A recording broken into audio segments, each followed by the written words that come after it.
there was an online course that was suggested to me, which is great. It's a great starting point, but that's not enough because there's a lot of anatomy under the tongue. I do full arch extractions and alveoloplasties and flap them open and extract teeth and place implants and all the things, but under the tongue is even more scary. I always say I'm ready for the release. I have my Depends on, let's go. But, um, so Dr. Bolamperti, like I said, I'm like, you're my mentor whether you know it or not. So I appreciate I that. am excited to announce that Drum roll. finally, yes, you can go learn from Dr. Bolamperti in Omaha, Nebraska. So I am signed up, ready to Woohoo. go June 5th and 6th, but there's plenty of opportunities. The there's only what, 4 or 5 dentists allowed max. Yep. Yep. So it's a really good, close-knit learning environment and get to go out to dinner with everyone. So I'm excited. But if people wanted to learn more about your course and they're interested in going down this path, where should they go to do so? They could email me directly and I can send them the link to check out the course and register at Dr. Tony, so DRTONY at Omaha Laser Dentistry. I hope you all know how to spell Omaha. I know that's often misspelled. And laser is LASER. We all know how to spell dentistry, but Dr. Tony at Omaha Laser Dentistry. And I'd be happy to send them information on the course. And it's been a great with getting doctors who are really signing up, and it does fill up quick because they are only allowing 4 to 5 doctors per session because we want it to be intimate. We want doctors to feel valued. We want to have the integrity of the subject, right? Tethered tissue. We want to stress the importance of the anatomy so they're not terrified going in under the tongue. But to feel confident in just having a conversation with their patients when they go back to work Monday morning, talking about nasal breathing, right? Talking about tongue posture and evaluating their patients who might be candidates for a release, a frenuloplasty, but understanding the importance of myology, right? Which a lot of people miss that. How many times I hear about surgeons doing a release of Z-plasty, and I'm like, who did your myology? And they're like, what's a myologist? I'm like, okay, it failed. You know, might want to come see me because it failed. I can guarantee you. But I'm just very fortunate and blessed to have this course. My wife and I, my wife is amazing. She came up with a lot of this content with just by listening to me and taking some of the courses. And it's definitely full of knowledge. Mystery creates fear, knowledge is power.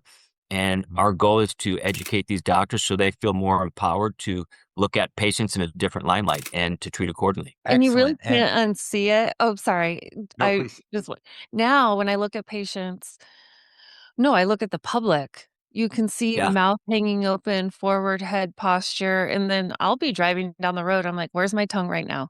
Yeah. It's where it should be, and we take it for granted.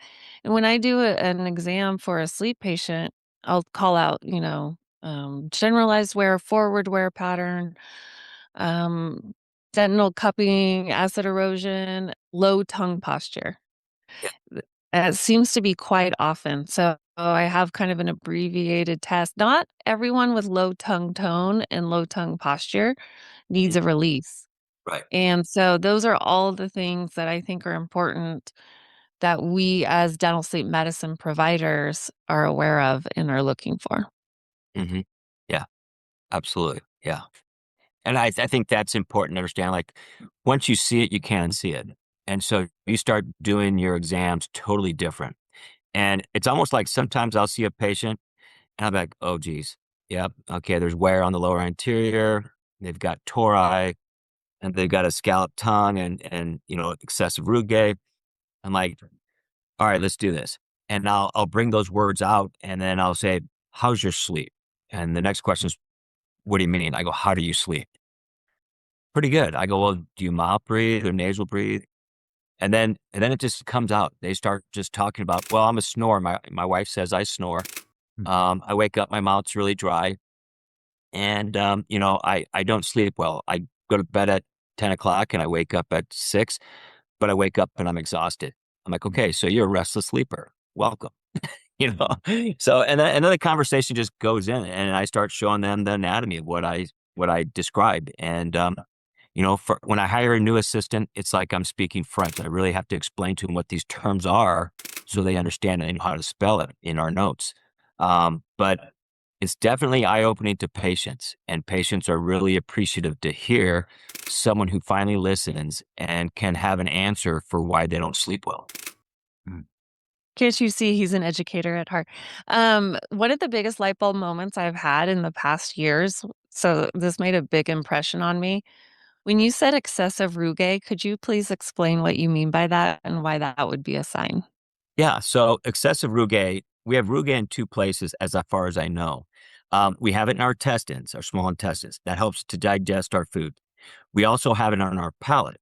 Now, we want it in the anterior third of our palate. We want it right by our incisive papillas on the lingual of 8 and 9.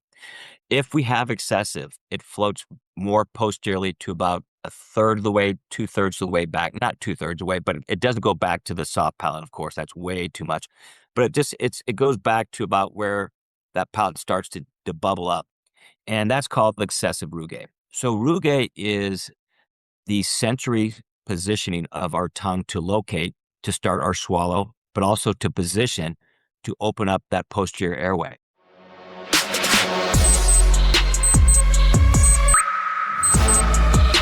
Sleep matters.